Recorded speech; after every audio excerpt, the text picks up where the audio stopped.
Hi, I'm Dr. Molly with Your Goals Physical Therapy. In this video, I want to go over the difference, what a difference your plate size can make. And so in this nutritional tip, I would suggest eating in as small a plate as you can that will still hold the amount of food that you need to be full without you feeling obligated to go and overeat. And so where this came from is that I got kind of curious, so I looked it up, and in 1960, the average plate size was about 8 inches. And so that was norm, and that was during a time where, you had to manually wash your own dishes. Many people manually hand washed and then line dried their laundry. There was less, well, in the 1970s, I think the average, so 10 years after that, the plate size, it was normal for people to have 1 carb for 2 adults in a household. And so obviously people were walking more. So, and we can just think over the last 10 or 15 years, how many other things have been automated in our life where we actually functionally have to sit more often. Yet our plate size, the average one is now about 12 inches. So in the sense of food is for nutrition and food is for fuel, in the 1960s, we were average 8-inch plate. And then now we're at an average of 12-inch plate with less activity required in our everyday life.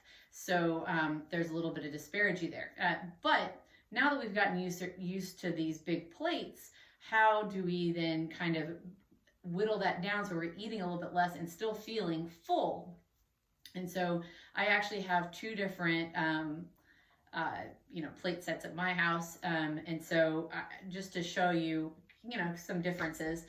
So in my nice decorative set from Target, you gotta love Target.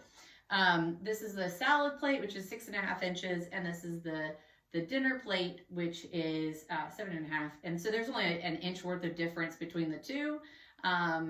So I don't know that it makes a whole lot of difference. I do tend to eat off of this one, just because it's at the top of the stack. But that's just my norm. And then I have another set. It's a little bit more dramatic. And so it is a 6-inch plate and a 9-inch dinner plate. And so it's kind of hard to see this when you're just talking about an open plate. But I just wanted to show you how, it just looks like a lot less food when it's on a bigger plate. And so if I know how much I need to eat, right? And so I actually set up a plate for what I'm gonna have for lunch. And so it's just a sandwich and then some vegetables. And again, I use just a salad, and it looks full, right? The whole plate looks pretty full. And again, it's the same plate. So this is the 6-inch plate, and it just looks super full. I'm definitely gonna be full at the end of eating that. But if I had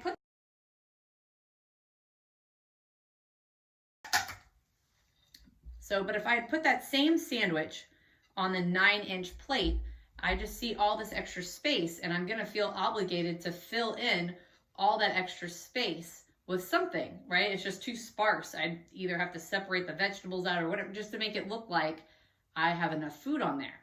And so that's kind of the point that I'm trying to make, is that if you know how much food that you need to eat, or that you're trying to eat in one sitting, then try to pick a smaller plate, or a plate that's going to allow it to fit just perfectly on there. And so then at the end of your meal, you're not feeling like, yeah, but there was still room. I could have totally eaten more food. There's more space on that plate. I'm just getting gypped out of a couple extra chips, or I'm getting gypped out of, a little bit of extra rice. And so if you can find a way to either use, and sometimes I'll use 2 different things. So, maybe a salad bowl on the side plate, and then that way I get enough food on those 2 things without feeling obligated to fill up an entire dinner plate with some food.